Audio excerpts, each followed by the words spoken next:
Bueno, vamos a retomar. Entonces, este sería, ¿no?, el esquema básico. Tenemos, por un lado, la razón colectiva, que es la que encarnaría la joven generación, y por el otro lado, la razón absoluta, que es la de los unitarios, y la voluntad general, que expresarían los federales, ¿no? Entonces, me está trayendo.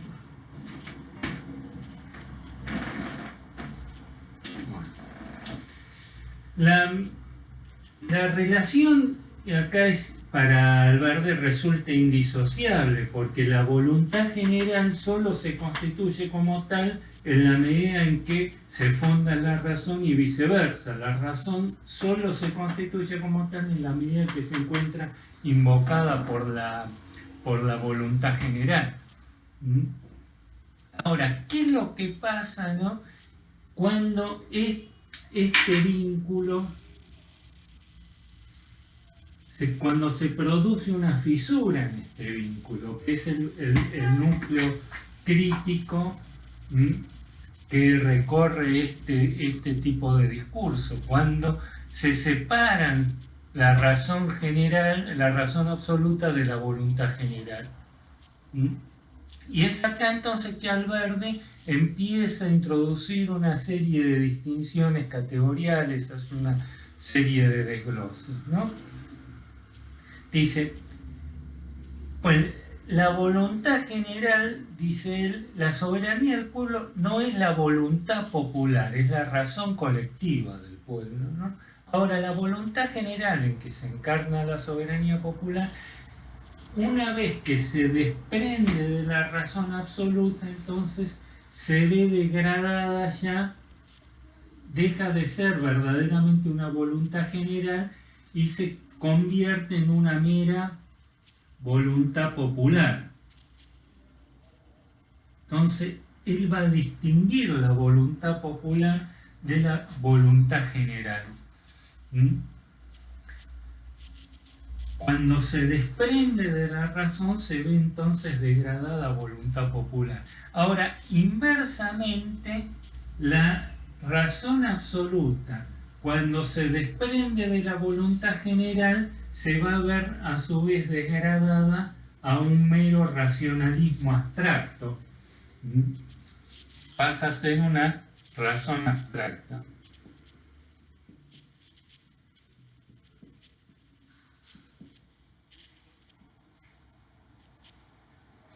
Entonces, hasta acá tenemos entonces el esquema de base. Y acá vemos cómo empiezan a aparecer una serie de problematizaciones a ese esquema.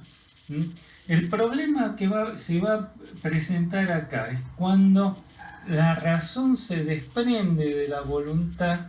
Digamos, sabemos que la razón solo se expresa y se hace manifiesta a través de la voluntad popular.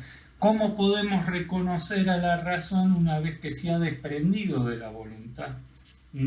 Ya la voluntad de los sujetos no sirve como índice para la razón.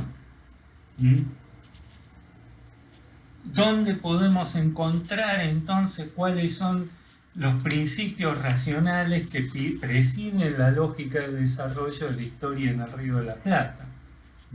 Bueno, en esta ruptura, a partir de acá, si lo pensamos en los términos del lenguaje político particular dentro del cual se inscribe este discurso, es ahí que se ve hasta qué punto esta ruptura resulta sumamente problemática, de pensar hasta qué punto para ellos esto presenta verdaderamente un problema, porque ya para ellos la razón no se puede expresar de otra forma que no sea a través de la voluntad. Pero desde el momento en que ese vínculo se corta, perdemos todo índice para reconocer dónde reside ya la razón.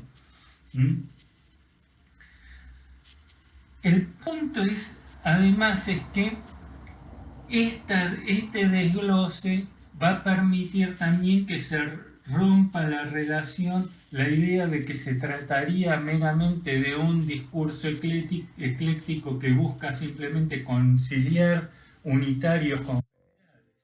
Porque ahora lo que se observa es que se produjo una suerte de ruptura entre los principios políticos y las fuerzas políticas que lo expresan. Los unitarios ya no serían verdaderamente expresión. Si la joven generación pretende reunir a la razón absoluta con la voluntad general, ya no necesariamente esto significa que pretendan reconciliar unitarios con federales, porque el principio que los unitarios encarnarían no sería ya verdaderamente la razón absoluta, sino una suerte de racionalismo abstracto, e inversamente. La voluntad general que ellos buscan expresar ya no son necesariamente los federales, sino que estos federales expresarían una voluntad popular sin ninguna fuerza normativa desde el momento en que se ha desprendido de la razón. Bueno, ahora, digamos, a este desglose, primer desglose que establece Alberti, le va a hacer un segundo desglose, va a volver a problematizar una vez más estas categorías.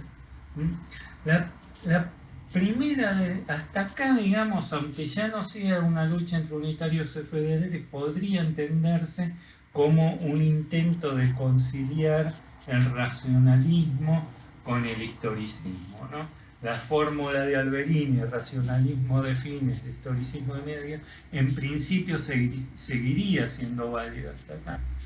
Pero Alberti introduce una segunda distinción que va a aún problematizar más este esquema. La primera de las distinciones que establece respecto de los unitarios dice: bueno, entre las motivaciones humanas, ¿no?, Alberti distingue dos principios que la presiden, que son el egoísmo y la moral, que determinan a su vez la orientación hacia el bien moral y la búsqueda del bien absoluto. Pero esta posición se resuelve apelando a una suerte de astucia de la razón, digamos, los intereses particulares egoístas por una suerte de lógica espontánea de la historia contribuyen inconscientemente a la realización de esos fines morales universales, ¿no? Pero esta relación, este vínculo, ya presupone su distinción previa. ¿Y qué es lo que se habría producido acá en el Río de la Plata para él, ¿no? Para él el gran error de los unitarios no es haber reflejado esta razón absoluta, que es la que pretende encarnar la generación, pero tampoco ha expresado verdaderamente esta razón abstracta genérica. Y él distingue acá entonces entre una razón abstracta general y los unitarios en realidad no habrían accedido verdaderamente a estos principios universales de la razón, sino que los habrían confundido con un bien puramente personal. Y este es el error para él de los rivadavianos, los unitarios que siguieron para él el partido, la doctrina utilitarista de Bentham, ¿no?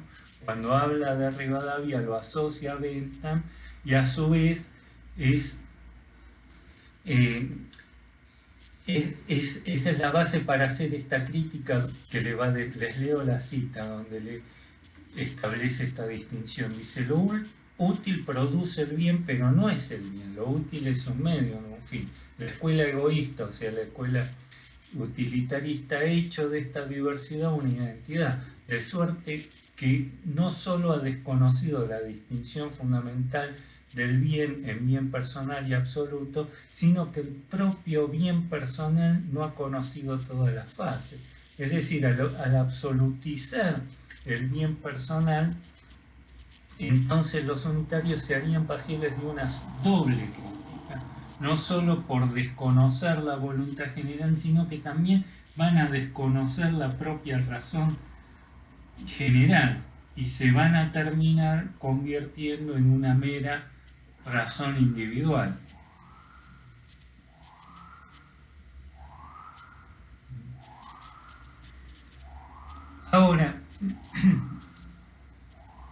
digamos, acá esto sería una crítica, la primera crítica sería una crítica historicista del racionalismo, pero acá hace una doble crítica y sería una crítica racionalista del propio racionalismo. El racionalismo unitario ni siquiera se compadece de aquellos fines abstractos universales que supuestamente ellos vienen a postular, ¿no? Bueno, acá entonces ya vemos cómo se empieza a apartar ya de todo eclecticismo, ¿no? Ahora, también al grupo unitario le va a corresponder una segunda crítica, un segundo desglose que establece, ¿no? Este desglose ahora va a pasar por una crítica de...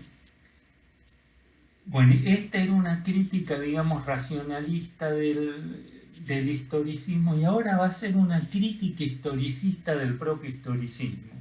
Es decir, va a señalar que, bueno, si bien hay una lógica en la historia y que la voluntad históricamente tiende a fusionarse con la razón, también insiste que a su vez esa lógica es histórica, que aún los medios también son relativos, aun cuando Rosa fuera racional en algún momento, inevitablemente va a dejar de serlo en otro momento, dice.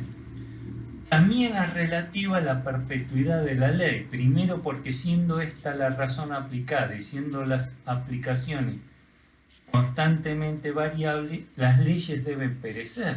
Segundo, y esto es importante, porque la debilidad humana, tomando por razón lo que no es, con frecuencia las leyes deben caducar desde que su racionalidad se ha desacreditado. Incluso está sugiriendo que quizá el federalismo, el rosismo, no se corresponda verdaderamente a la voluntad general, sino a una suerte de equívoco histórico. Pero en todo caso, aun cuando fuera expresión de una necesidad histórica, acá lo que va a introducir es la idea de la relatividad de esos medios.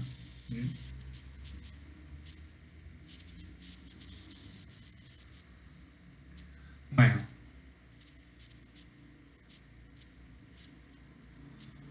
Entonces, esta serie de glosas vamos a ver esta estructura más general de la obra, vamos a ver cómo nos ofrece entonces, es lo que va a ser complicada su interpretación. Acá, bueno, hasta ahora el único que ha intentado de alguna forma desmontar cuál es la arquitectura de este texto fue Ricardo Grinberg en la introducción que hace en el prólogo a la edición de Biblos, que es la que les dejamos, hace un planteo interesante, ¿no? Y él va a comparar la estructura de esta obra con una tragedia, él dice el montaje de una tragedia griega, donde hay 3 personajes y el coro, dice.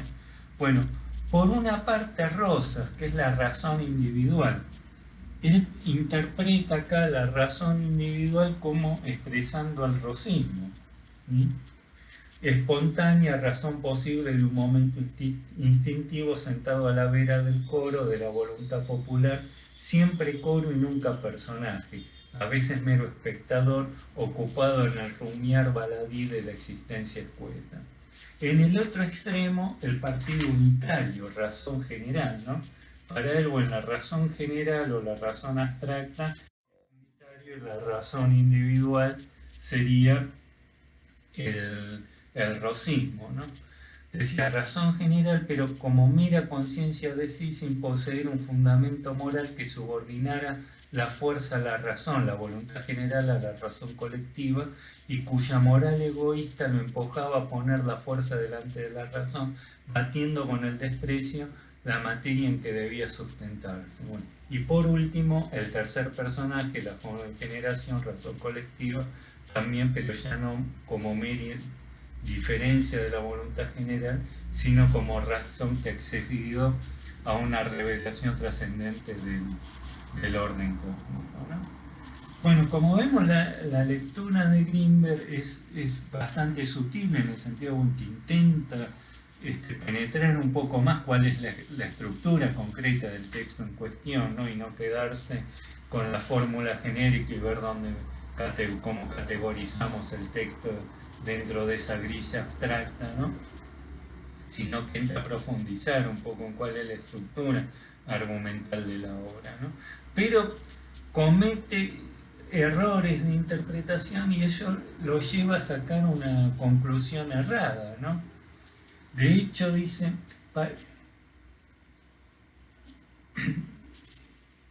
él termina viendo el fragmento preliminar, ¿no?, como una legitimación del tiranicidio. Y eso le permite, dice, bueno, él toma una cita de Alberdi donde supuestamente le está llamando al asesinato de Rosas. Acá dice, si alguna vez se viesen en lucha la razón general, bueno, yo puse razón abstracta, podría ser general también, o sea, el unitarismo, dice, con la razón individual que para él es Rosas, lo que encarna Rosas, si la vida de un individuo fuese incompatible con la de un pueblo por uno de aquellos fenómenos de que la historia no escasea, me parece que el sacrificio de esa individualidad, o sea, el sacrificio del rosismo, si puede hablar así, es de una justa injusticia. Esta cita es de Alberdi, él interpreta que el sacrificio de la razón abstracta y de la razón individual en nombre de la razón general estaría justificado, y él interpreta esto entonces como que el asesinato de Rosas estaría justificado en nombre de la razón. Esta interpretación de Grinberg en realidad lo que hace es retomar la idea que el propio Alberdi quiso dar de sí una vez que marchó al exilio. Cuando él marcha al exilio, él va a decir que él siempre fue un unitario encubierto. Y esto le permite trazar una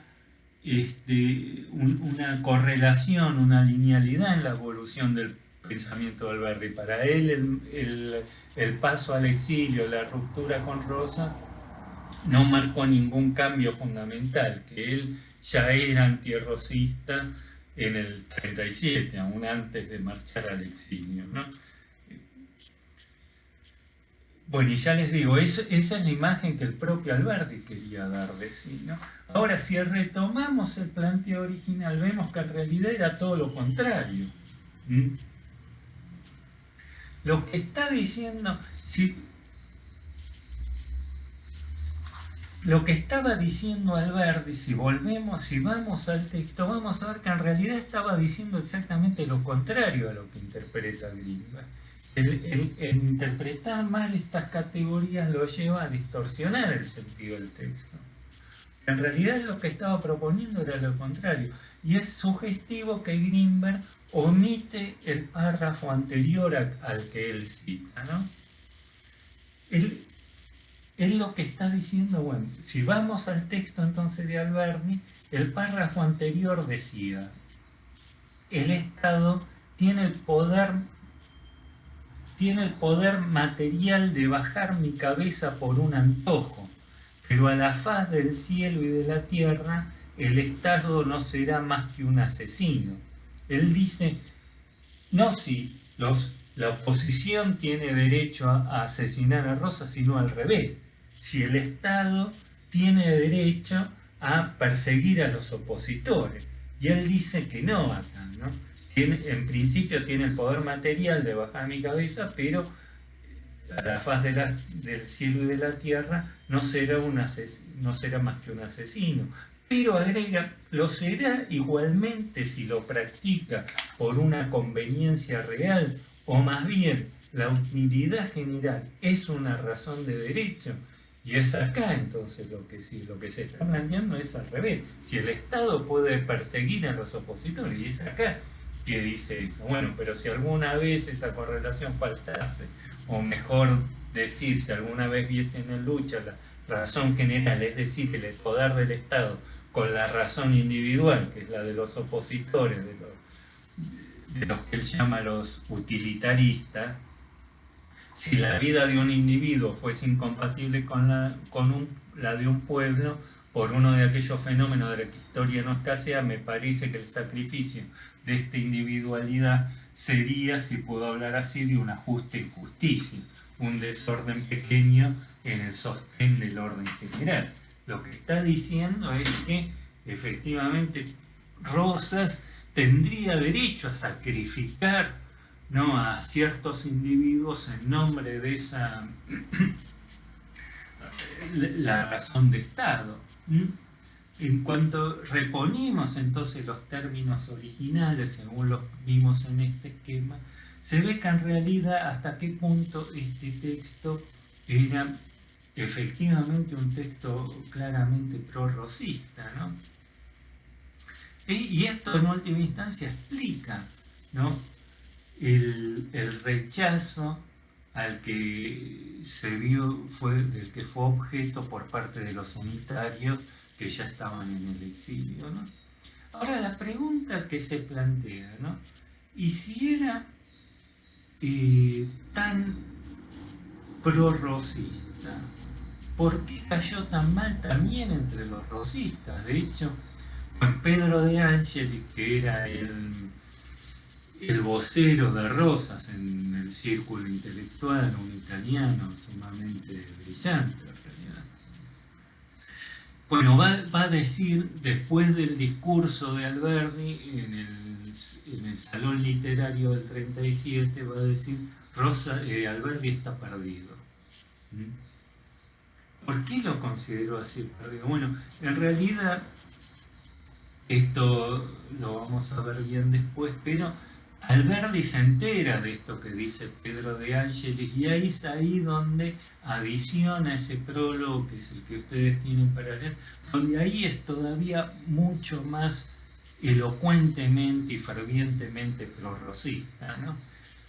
Él, cuando marcha al exilio, lo va a decir, va a justificar eso diciendo que en realidad lo va a llamar su pararrayo, que lo hizo nada más que, bueno, obviamente, después de lo que se enteró, me imagino que no debía estar nada tranquilo, ¿no? Sabemos que el rosismo, cómo trataba a sus opositores, ¿no? Y que él escribió eso como una forma de cubrirse entre el rosismo, pero que no era lo que realmente pensaba, ¿no? Ahora, bueno, volvamos entonces a la interpretación del texto. ¿Por qué fue que cayó tan mal entre los rosistas, ¿no?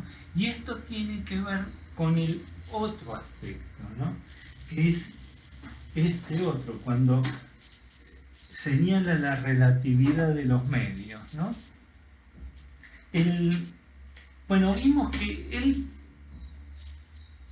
si bien adopta claramente una postura favorable a Rosas, que Rosas es la encarnación de la razón, dice él, expresa una necesidad histórica, está claro que él dice que, bueno, pero que en algún momento esa necesidad histórica puede caducar, puede dejar de ser tal, y que entonces va a ser necesario, por el mismo despliegue de la lógica histórica, rebelarse contra Rosas y avanzar hacia otra forma superior de gobierno.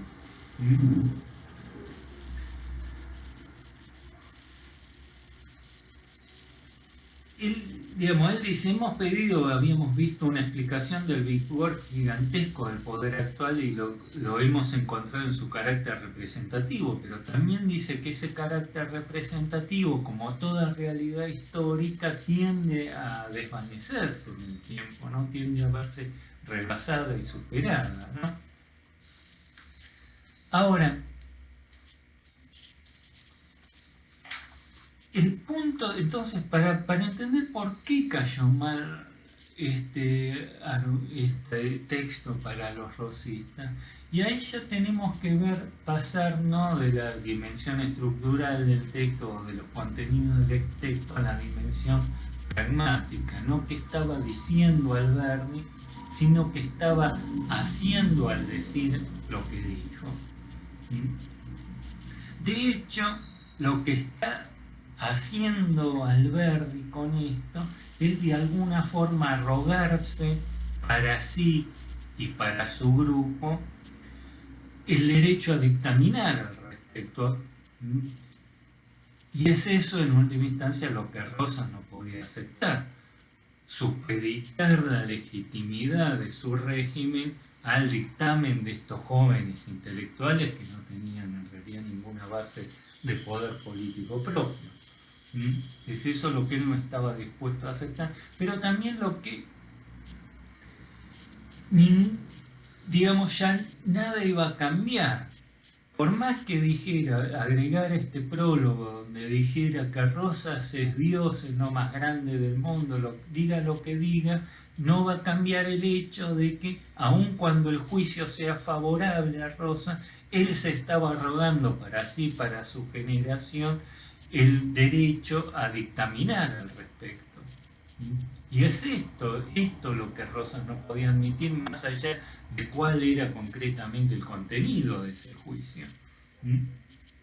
Bueno, ¿qué es lo que estamos viendo acá, no? ¿Qué es lo que se expresa en esta estructura tan compleja del texto este, ¿no? ¿Por qué se encuentra ahí atravesado por una serie de tensiones que expresan un momento crítico en el que se sitúa históricamente este texto, pero más específicamente las tensiones que van a atravesar el propio proyecto de la generación del 37? Lo que se revelaría conflictivo no sería tanto el contenido de su proyecto político, sino el proyecto mismo, el proyecto de emergencia de un poder que se coloca del lado del saber frente a los poderes fácticos. La idea de que pueda haber una fuerza, un poder político encarnado por este grupo intelectual que se pretenda a sí mismo como el juez de las acciones del poder político. Entonces, es ese mismo proyecto el que no va a encontrar cabida en el Río de la Plata, que se va a demostrar rápidamente inviable. No es tanto qué es lo que ellos proponían, sino el objeto mismo al cual se dirigía, que es lo que de hecho estaban haciendo más que lo que estaban diciendo, lo que se va a revelar como inviable, ¿no? Y que va a hacer que este proyecto termina rápidamente fracasando. Lo interesante es ver cómo todo este cúmulo de tensiones que se articulan a partir del proyecto político de la joven generación se traduce en la propia estructura del texto y se expresa en esa serie de desgloses que tiene que ir estableciendo, ¿no? Ahora, esto, como le decía, rápidamente fracasa, él pasa al exilio y, como vimos, este va a aparecer como un momento crítico para los historiadores de ideas, porque marcaría entonces el giro de un historicismo rosista de Alberdi a un unitarismo iluminista, ¿no? Esto lo dice Botana cuando se da cuenta que la historia no conduce a nada en el Río de la Plata. Se rompe de un tajo la vena historicista y se pasa al lado opuesto del iluminismo, ¿no? Pero esta visión, como les decía, es totalmente absurda, digamos. Uno no cambia los lenguajes políticos así, dice, bueno, hoy me despierto historicista y mañana me despierto iluminista, ¿no? No es así como funciona la historia intelectual, ¿no? En realidad, el paso al exilio por parte de Alberdi, lejos de llevarlo a adoptar una concepción iluminista, por el contrario, se va a volver mucho más coherentemente historicista.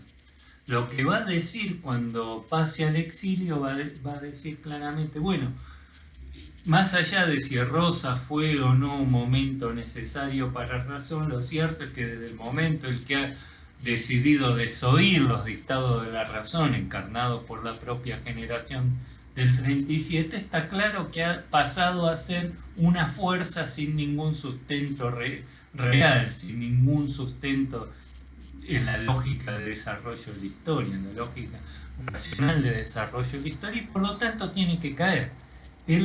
La generación del 37 estaba convencida en el año 38, 39, que el desarrollo, la marcha de la lógica de la historia es infalible, y si Rosas se ha vuelto en contra de esa ley de la historia, necesariamente iba a desaparecer de manera ineluctable. Nadie puede, como les decía antes, violentar impunemente las leyes de la historia, ¿no? Y de hecho parecía que era así, ¿no?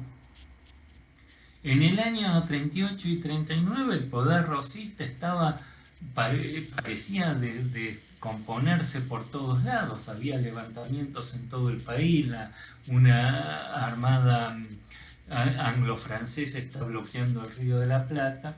Bueno, y en Montevideo, el gobernador de Montevideo, Rivera, con apoyo sobre todo de la Armada Francesa, en una nota de color me contó Ernesto Laclau que sus antecesores vinieron ahí con los barcos que llegaron a hacer el bloqueo a Rosas, con los marinos franceses, y luego se quedaron acá, ¿no? Bueno, la Armada anglo-francesa que apoya, montan al mando del general Lavalle un ejército que va a marchar a Buenos Aires supuestamente a derrocar a Rosas. Y en el momento en que zarpa este ejército que viene a ocupar el Río de la Plata, ya en Montevideo se hacen celebraciones populares celebrando ya la caída de Rosas. Para ellos la caída de Rosas ya era un hecho ineluctable, ¿no? Bueno, lo cierto es que sabemos que eso no va a ocurrir. Poco a poco Rosas va a poder desmontar todos los focos de oposición que se daban, bueno, tanto a nivel nacional como internacional. También estaba en guerra ya en ese momento con la Confederación Peruano-Boliviana. Las relaciones con Chile, a pesar de ser aliados en la guerra, no eran muy buenas. Ya les digo, en Montevideo ahí está el foco opositor que está enviando un ejército sobre el Río de la Plata. El propio núcleo del poder rosista, que era la campaña de Buenos Aires, se produce el famoso levantamiento de los hacendados del sur. Bueno, en ese momento parecía ya inminente la caída de Rosas, no se da, y ya, bueno, en el año 40, bueno, Lavalle va a terminar, en realidad nunca va a decidir enfrentarse a Rosas. Después vamos a ver, hay toda una serie de debates por qué Lavalle se retira cuando está frente a las tropas rosistas, decide retirarse. Los exiliados argentinos en Montevideo van a creer que lo van a acusar de una suerte de traición, ¿no? de cobardía. Bueno, lo cierto es que las tropas aliadas a Rosas en el interior lo van a perseguir al ejército de Lavalle y van a terminar asesinando al propio Lavalle, no derrotando al ejército. Y bueno, finalmente en el año 42, cuando se produce ya el sitio a Montevideo, Oribe, que era hombre de Rosas y conocido por los métodos brutales que utilizaba, finalmente derrota en Caguazú a la oposición, le pone sitio a Montevideo, y ya para el año 42 lo único que queda fuera del poder rosista es el puerto de Montevideo, protegido por las cañoneras británicas. Lo único que está fuera del alcance de las tropas de Rosas es allí donde llega al alcance de las cañoneras británicas y nada más, y logra desbaratar todas las oposiciones, ¿no? Bueno, en ese momento, en el año 42, bueno, ya para entonces todos los exiliados que estaban en Montevideo, o sea, temiendo que Rosas terminara ocupando también Montevideo, marchan al exilio a Chile, ¿no? Y ahí es donde se van a encontrar con Sarmiento, que ya estaba también. Sarmiento, si bien generacionalmente corresponde a ellos, ¿no? Técnicamente no forma parte de la generación del 37 porque él no pudo venir a Buenos Aires, le habían dado también la beca, pero bueno, por problemas políticos al final se la retiraron y nunca pudo venir a estudiar a Buenos Aires, pero se terminó uniendo al resto de los miembros de la generación del 37 en Chile. Y ahí es donde vamos a ver, va a surgir en Chile, en medio del momento más crítico, ya parece entonces el poder de Rosas va a aparecer como algo inconmovible, ¿no? Está claro que ya no hay ninguna fuerza que se le pueda oponer a Rosas y los miembros de la generación del 37 van a caer todos en el escepticismo, ¿no? Ya van a empezar a... Entonces ahí sí se va a plantear necesariamente una revisión mucho más fundamental de ese lenguaje político. Lo que se va a empezar a plantear es, para los miembros de la generación del 37, básicamente no es que abandonen ese lenguaje historicista, porque como vimos ese es el único que tenían disponible. Si pudieran abrazar otro lenguaje político, no sería, digamos, nada de todos los problemas que estamos viendo se les desaparecerían si ellos pudieran decir, bueno, adoptemos un racionalismo abstracto, no iluminista y se acabó, pero el problema es eso, que se le plantea una realidad que parece contradecir las categorías con las cuales ellos que piensan la realidad, que son las únicas disponibles ya para ellos. Entonces, ¿cómo interpretar ahora este desastre, esta quiebra de la historia? Bueno, para el pensamiento romántico habría en principio una sola alternativa, es decir, bueno, no es que las leyes de la historia no funcionan, simplemente que el Río de la Plata estaría fuera de la historia, sería parte del mundo sin historia, como un universo bárbaro, como pueden ser, como eran para ellos los otros países de América Latina, Paraguay, Bolivia, para ellos estaban fuera del curso racional de la historia, eran parte de la pura naturaleza exótica, etcétera, pero ahí no funcionaban las leyes de la historia simplemente porque era un mundo bárbaro ajeno a la lógica racional de la historia. Y bueno, en principio ellos van a tener que en principio admitir que es así, que también el Río de la Plata, esas leyes de la historia no se aplicarían, no porque no sean válidas las leyes en sí mismas, sino porque esta realidad es extraña al curso racional de la historia. Pues lo que vamos a ver las clases que vienen es el caso de Sarmiento, donde Sarmiento, dentro de los miembros de esa generación, va a ser el que va a tratar de conciliar y tratar de desbrozar esta que parece para él como una gran paradoja, ¿no? Que es que el Río de la Plata de ningún modo está por fuera del curso racional de la historia y sin embargo Rosas efectivamente es un bárbaro que ha trastocado las leyes de la historia en el interior del propio ámbito histórico que es el de la civilización, ¿no? Cómo alguien puede llegar a hacer eso inconcebible, que es violentar las leyes de la historia en el interior del propio curso racional de la historia, ¿no? Eso que se aparece como una contradicción en los términos, ¿no? Bueno, y es eso lo que le va a dar su potencia retórica, literaria a este texto que es Facundo, que es el que vamos a ver ahora la semana que viene. Pero bueno, para cerrar entonces, lo que estamos viendo, ¿no?, de Alberdi hasta acá, es cómo entonces es que